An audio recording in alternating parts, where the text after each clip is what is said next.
ได้มาหลายอย่างอยู่คงเก้ากำคำเก้าหมื่นก็ได้มากุ๊บซองฟ้าผ้าซองดาวก็ได้มาใบไผ่มาต้อนสร้างป่าย่างมาต้นแมวก็ได้มาพระพุทธพระธรรมพระสังฆเจ้าก็ได้มาเครื่องปลูกของฝังสร้างม้างัวควายก็ได้มานอกจากนั้นก็ยังมีทั้งเงินกีบเงินบาทเงินยูโรเงินดอลลาร์พร้อมทั้งรถบีโก้บาโดเท็กซัสเลนโรเวอร์เลนโคเซอร์โปเซมาเสด็จเบนพ่อผู้ข้าก็ได้มามาสร้างมาทำมาคูณมาหังมามีใส่เงินใส่สารเพิ่นซาเพิ่นเลือว่าเป็นเงินค่ำเงินคูณนี่แล้วโอ้เขาจะได้มาเบิดคืนแนวนั้นพวกเจ้าหู้ซื้อเฮือนหลังนี่ดีหรือบ่โอ้หู้ดีโพดถามมาเบิ่งดูเอาเขาหู้ดีให้เราละเอียดให้ฟังเบิ่งดูโอ้ตามที่พ่อผู้ข้าได้พากันไปเลาะเรียบลำสำเบิง3 มื้อ 4 คืนละก็ได้ว่าสืบหู้มาแล้วมาเสาเงินหลังนี้ซื้อว่าเท่าบุญมันพันใดเงินหลังนี้ซื้อว่าเท่าบุญคงค้างตรงซื้อว่าเท่าองอาจเป็นกาดซื้อว่าเท่าบุญเย็นฝาเส้นซื้อว่าเท่าตัดซื้อดั้งสัญญาคือซื้อว่าเท่าคำแข็งเครื่องเสนนซื้อว่าเท่าอ่อละไมอกไก่ซื้อว่าเท่าบุญโหมบ้านลมซื้อว่าเท่าบุญหนาลังค้านี่ซื้อว่าเท่าปกป้องยกขึ้นแล้วจะเป็นงามอองตองคือสิเมนเท่าบุญมันขวัญยืนเมนบ่นอนกลางคืนก็คือสินอนรับฝันดีมีแต่โซกนอนกลางเว้นเคาะก็คือสิบ่เห็นเว้นก็คือสิบ่มาใกล้เพื่อนหลังนี้พวกผู้ข้านี่พากันมาขึ้นอยู่แล้วคือสิมีแต่ได้กับได้คือสิมีแต่ดีกับดีนี่บ่เพิ่นว่าเฮือนอินพรมตกแต่งเฮือนผักยะแถนแบ่งปันไว้ให้เป็นมูลพวกผู้ข้าพากันมาขึ้นอยู่แล้วก็คือสิค้ำคูณมูลมั่งงัวควายก็คือสิอังเต็มตูบเข้าปลูกก็คือสิพูนเต็มเล่าเลี้ยงลูกเต้าก็คือสิอยู่ซุ่มอยู่เย็นเงินหลังนี้พ่อผู้ข้าพากันเมื่อคืนอยู่แล้วคือสิมีแต่ได้กับได้คือสิมีแต่ดีกับดีนี่บ่เพิ่นว่าเงินเศรษฐีมุนมั่งเงินคำก็กระบุงเงินอยู่ซุ่มจินเย็นเป็นพอสินของพ่อผู้ข้าแล้วบ่น้อวาสนาน้ำทรงพ่อผู้ข้าแล้วบ่น้อเจ้าต้องลองท้องคำลำคาเอ้ยบุญหลายจังคอยพ่อบุญหน่อยแม่นบ่เห็นเจ้าแล้วผู้คำผู้คูณผู้หังผู้มีเอ้ยอันพวกเจ้าได้เล่ารายละเอียดให้ฟังอันถึกแล้วพี่น้องเอ้ยว่าเสากันหลังนี่ซื้อว่าเท่าบุญมันขันใดกันหลังนี่ซื้อว่าเท่าบุญคงคางตรงนี่ซื้อว่าเท่าองอาจแป้นกาดซื้อว่าเท่าบุญเย็นฝาเส้นนี่ซื้อว่าเท่าตัดซื้อดั้งสัญญาคือซื้อว่าเท่าคำแข็งเครื่องแสนนนี่ซื้อว่าเท่าอ่อละไมอกไก่นี่ซื้อว่าเท่าบุญโฮมบ้านลมซื้อว่าเท่าบุญหนาหลังคาซื้อว่าเท่าปกป้องถึกแล้วพี่น้องเอ้ยเฮือนหลังนี่ยกขึ้นแล้วงามอองตองคือเท่าบุญมันควรยืนเฮือนหลังนี่นอนกลางคืนสิฝันดีมีโซ่นอนกลางเว้นก็บ่มีโลคามาบางเบี้ยนี่แหละเฮือนบางเฮือนหินพรมตกแต่งเฮือนพายจะแถนแบงฝันไว้ให้เป็นมูลไผ่ได้ขึ้นอยู่แล้วกะสีข้ามคูณมูลมังว่าคอยอ่างเต็มตู้กระบุกพุงเต็มเหล้าเลี้ยงลูกเต้าสิอยู่ซุ่มอยู่เย็นเฮือนหลังนี้ขึ้นมาแล้วพี่น้องเอ้ยเคาะก็บ่เห็นเว้นก็บ่ใกล้เฮือนหลังนี้ขึ้นมาแล้วมีแต่ได้กับได้มีแต่ดีกับดี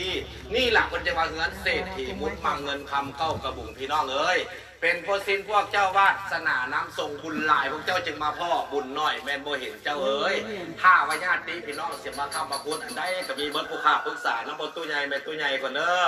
พอตัวใหญ่แม่ตัวใหญ่เอ้ยมื่อนี้ลูกเต้าลูกหลานเขาพากันมาแต่เมืองมันน้ำทองเขาได้ถามเมืองเครื่องเมืองของได้นับแต่กรุ๊ปซองผ้าผ้าซองดาวแห่ลูกทองมองลูกครัวใบไผ่มาต้อนสร้างป่าย่างมาต้อนแมวพระพุทธพระธรรมพระสังฆเจ้าเพิ่นก็ได้มานอกจากนั้นสร้างม้างัวควายเพิ่นก็ได้มานอกจากนั้นแล้วก็มีเงินกีบเงินบาทเงินยูโรเงินดอลลาร์เพิ่นก็ได้มานอกจากเงินแล้วเพิ่นก็มีโรดบิโก้ปาโดลิสลินเบนมันหลายเขาจืดมาได้ไปเอามาหลายก่อนโดยมาเนี่ยมาเนี่ยโดยในนอกโดยเป็นดีเนาะไม่เข้าใจเนาะ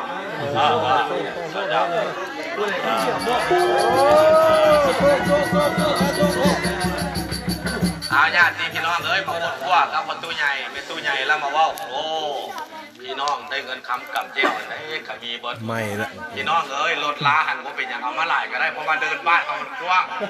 อาไปใส่ก็ได้รถปีโก้ปาโดบริษัท ครบมาเลยครบมาเลย ถือว่าเอาไว้ใส่ก็ได้เพราะเขาใหญ่ว่าเดินบ้านเขากว้างออกมาหลายๆรถก็เป็นอย่างเพราะว่ามันกว้างได้ทั้งเป็นตู้ใหญ่มากว่าเขาว่าลูกเต้าลูกหลานอะไรเขาก็มีเบิดกับเห็นดีให้เขาอยู่เอาเขาว่าเห็นดีให้เขาอยู่คือแนวนั้นโดยเพราะว่าเงินเนี่ยมันเป็นเงินข้ามเงินคูณเอาเขาว่าตกลงกันคือแนวนั้นเอาเสร็จพิธีมอบกันหลังนี้ให้ลูกให้หลานไหมเนาะหัวเนาะโดยสิได้ครอบเจ้าภูมิเจ้าทีเจ้าดินเจ้าดอนเด้อพี่น้องเด้อ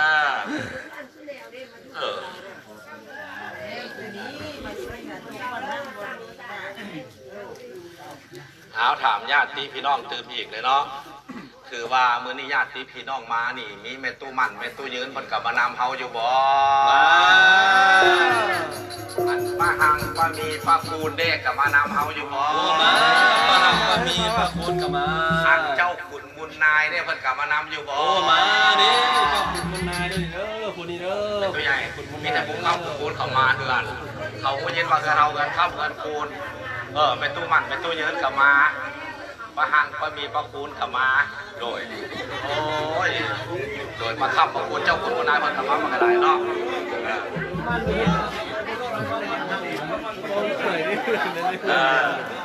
เอาขวายญาติพี่น้องอันใดก็มีแต่ผู้ค้ำผู้คุณมาสั่งภาษาเมื่อคืนนี้พระอาณาทักเป็นตัวใหญ่พอตัวใหญ่มาล้มกันย่อว่าโอ้ถามเบิ่งลูกเบิ่งหลานเนี่ยเด้อผู้สิมาค้ำมาคุณเพราะว่าเจ้าขุนจีเพิ่นมาเข้ากองฝันมาซึมใส่หูในถามเบิ่งตืมว่าครอบครัวของเท่าคำสอนหรือว่าพ่อตู้เหลือหรือว่านางโตอาณาแสนซุกนี่แม่นบ่แม่นแล้วเท่าใหญ่ให้เจ้าคุณจะดีมาให้โชคหรือว่าแม่แล้วผู้ค้ำผู้คุณเพราะว่าเฮือนหลังนี้เป็นเฮือนค้ำเฮือนคุณญาติพี่น้องเอ้ยฉะนั้นเจ้าผู้คนใดมาซื้อเจ้าหูไปเท่าใหญ่เป็นตู้ใหญ่อยู่ในว่าลงถามเบิ่งในเด้อว่าครอบครัวของเท่าคำสอนแสนซุกนี่กับพ่อตู้ใหญ่พ่อตู้เหลือเฮานี่แสนซุกนี่น่ะแม่นบ่คำว่าแม่นแล้วเพราะว่าเฮือนนี่มันเป็นเฮือนค้ำเฮือนคุณอยากได้คุยค้ำผู้คุณมาสร้างมาสามาหังมันมีมันจะติดเสริมผู้หลุมสมบูรณ์ค้ำคุณหนุนขึ้นคำว่าผู้ถึกต้องปองดอกแล้วผู้เอ้ยมื่อนี้ลูกเต้าลูกหลานแต่งขันหานี้ตามความมุ่งมั่นปรารถนาของเจ้าภูมิเจ้าทีเจ้าดินเจ้าดอนแม่นางธรณีเพิ่นมาให้ของฝันแล้วผู้ข้าจึงได้เรียกแม่นางธรณีเมียนไว้47 บ้านเพื่อเอาข้ามของคูณแล้วก็ได้ซื้อเครื่องข้ามของคูณเมียนไว้เพื่อต้อนรับญาติพี่น้องเพราะว่าทางปูยืนคนบอกว่าเตรียมพร้อมเด้อเขาสิมาเด้อมื้อนี้มันมือข้ามของคูณมืออื่นนี่ก็ได้เตรียมพร้อมเมียนไว้พี่น้องกองไปกลับมาฮอดอีนี่ทำมาฮอดแล้วก็สิได้พร้อมเจ้าภูมิเจ้าทีว่าลูกเต้าลูกหลานญาติพี่น้องนี่มาฮอดแล้วเวลาพี่น้องกองไปขึ้นมาบ่ว่าแต่เฉพาะเจ้าของเงินของศาลในตู้มันเป็นตู้ยืนประหังพอมีมาอยู่แล้วก็สิค่ำสิคุ้นสิมันสิยืนเยียบแล้วหลังนี้ขึ้นมาแล้วสิมีโซ่มีใสต้อนรับปีใหม่2020ส่งท้ายปีเก่า2019นี่พี่น้องมาเงินหลังนี้จะมีโซ่มีใสเฮ็ดอะไรก็จะลาบลื่นขึ้นเลยเพราะว่ามาถึงช่วงท้ายเพราะว่าเดือนนี้ก็เป็นเดือนเจียงแล้วเป็นเดือนมีแล้วเนี่ยเดือน2เลยเนาะคุณกินเจียงแถบบ้านเขาก็อุดมสมบูรณ์ครับคุณเมื่อคืนนี้เขาจุดฉลองคึมๆเลยเห็นป่ะคือว่าฉลองเพื่อต้อนรับเมื่อนี้จะเข้ามาฮอดเมื่อนี้เป็นมื้อ3 ค่ำมืออุดมสมบูรณ์เอาขวายญาติพี่น้องผู้ในนั้นแล้วผู้ข้ากันติครอบเจ้าภูมิเจ้าทีเพื่อเอาโชคเอาไซสาธุสาธุสาธุพุทธบุคาบุษาธรรมาบุคาบุษาสังฆบุคาบุษาอิมังมลาคีปิทังปโหบุพังอาหังกินเนทัตตวาดิติกัปปโกมหาปัญโยทะเลนโตปิตตะลัตนะไตยังนิพานังปรมังสุขขังอาหังบูเสมิสาธุปูเอ้ยมื่อนี้ลูกเต้าลูกหลาน3ความมุ่งมั่นปรารถนาปูมาบอกว่าครอบครัวของลูกเต้าลูกหลานเท่าคำสอนนี้แสนสุขนี้กับพวกพ่อตู้เหลือที่ว่าเป็นพ่อตู้ใหญ่แล้วก็ยอดพร้อมด้วยญาติพี่น้องมีแม่ตู้มันแม่ตู้ยืนประหังก็มีประคุณเจ้าขุนมุนนายเพิ่นมาฮอดแล้วเพิ่นมาสิมาค้ำมาคุณมาสมเสยเฮือนศาลบ้าน2หลังนี้พามาฮอดแล้วผู้ข้าจะได้แต่งขันหานี้เอื้อนใส่ปูเจ้าภูมิเจ้าทีเด้อลูกเต้าลูกหลานมาฮอดแล้วข้าว่าลูกเต้าลูกหลานขึ้นมาแล้วคอยเขามีโชคมีไซให้ค้ำให้คุณให้มันให้ยืนให้ร่ำให้รวยขึ้นในทั้งในต้นหน้าคอยได้ดังสมปรารถนาทุกสิ่งทุกอย่างฉะนั้นผู้ข้าจึงแต่งขันหานี่แล้วก็เช็ดพิธีมอบเงินหลังนี้ให้แกลูกแกหลานเพื่อเอาโชคเอาไซเอาข้ามของคุณขออนุญาตคือว่าเงินหลังนี้เป็นมอบให้ลูกทั้ง2พร้อมด้วยผลตู้ใหญ่ ผู้คำผู้คุณพ่อแม่ตัวมันเป็นตัวเยินสิมาห่วมแล้วก็ญาติเจ้าขุนมุนนายเข้าว่าเมืองหลังนี้แล้วสิมีโชคมีไซฉะนั้นพวกข้าขอให้พามเนี่ยเห็นพิธีสมมาขั้นใดเนี่ยเอาโชคเอาไซให้แกลูกแกหลานเอามันเอายืนก่อนเนาะให้พิธีสมมาเมื่อนั้นก่อน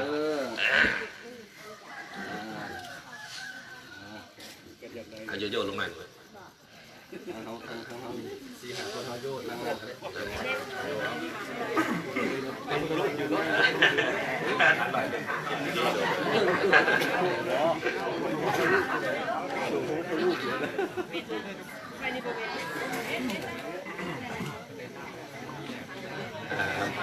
ว่าประตูเหลือสมมาอะไรบอกคำบอกคุณสักคนนอกสาธุนะโมตัสสะภะคะวะโตสัมมาสัมพุทธัสสะนะโมตัสสะภะคะวะโตอะระหะโตสัมมาสัมพุทธัสสะนะโมตัสสะภะคะวะโตอะระหะโตสัมมาสัมพุทธัสสะสาธุอิติปิโสภะคะวะมาตายามวิอาทิตย์ใส่สีตามลำดับวันมื้อนี้แม่นมื้อวันเสาร์ขึ้น3 ค่ำเดือน2สวัสดีลาโภนะโมพุทธายะทุติยมปีอิติปิโสภะคะวะมาตายามวิอาทิตย์ใส่สีตามลำดับวันมื้อนี้แม่นมื้อวันเสาร์ขึ้น3 ค่ำเดือน2สวัสดีลาโภนะโมพุทธายะตาติยมปีอิติปิโสภะคะวะมาตายามวิอาทิตย์ใส่สีตามลำดับวันมื้อนี้แม่นมื้อวันเสาร์ขึ้น3 ค่ำเดือน2สวัสดีลาโภนะโมพุทธายะสาธุเด้อเจ้าผู้บันไดแก้วลูกหลานขอทองเที่ยวถึงอย่าได้มีคำเวรบาดบาตีนศูนย์เจ้ายิงซ้ายขึ้นถูไทยเอาตีนไตอย่าได้เป็นบาปให้น้ำเสียบทางตีนเจ้าผู้จูรู้หน้าบุตตาบ่มีพ่อแม่ทั้งสองเป็นผู้เลี้ยงสุมเจ้าก็อยู่เป็นอย่าได้มีเข็นของปุ่นปองเลี้ยงลูกสวยเด้อยามบ่เด็กนิดน้อยเจ้าขึ้นฟองลงยามเมื่อหลงผิดพังวางมือพระลาดมื่นยามเมื่อหัวแตกเล่าขาหันให้เบิ่งลูกเบิ่งหลานยามเมื่อโจรมารมาขึ้นเทิงเฮือนให้เจ้าไรนี่เด้อแม่เด้อให้เจ้าห้องเฮียเอิ้นเจ้าของให้ตื่นมา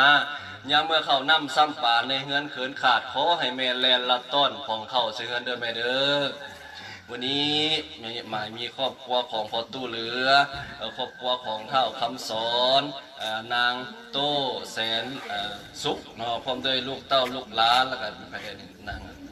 อยู่ที่บ้านแอกสร้างเมืองโพนโฮงแขวงเวียงจันทร์ของเฮานี้นะครับทำพิธีขึ้นกันขึ้นศาลเราโซกเอาไส้เอาข้าวเอาคูณแล้วผู้ขานี้จะนำพาเพิ่นมาสมมาขนาดเพื่อให้มันให้แก่นให้มันให้ยืนเนื่องจากว่าในตอนหน้าไปครอบครัวเพิ่นนี้จะได้เหยียบขึ้นเหยียบลงอยู่ที่ขนาดนี้ก็ขออโหสิกรรมให้เพิ่นอยู่เย็นเป็นสุขให้ซื้อได้ขายมาทำการทำงานให้ขึ้นได้เกินเลี้ยงลูกให้สูงจูลูกให้ใหญ่ในตอนหน้าด้วยเถิดสาธุลูกบัดนี้นะลูกก่อนยืนก่อนเอาพระพุทธรูปขึ้นก่อนพระพุทธรูปขึ้นก่อนขึ้นแล้วนะวันนี้ผู้ใดผู้ล่างตีนลูกผู้ล่างตีน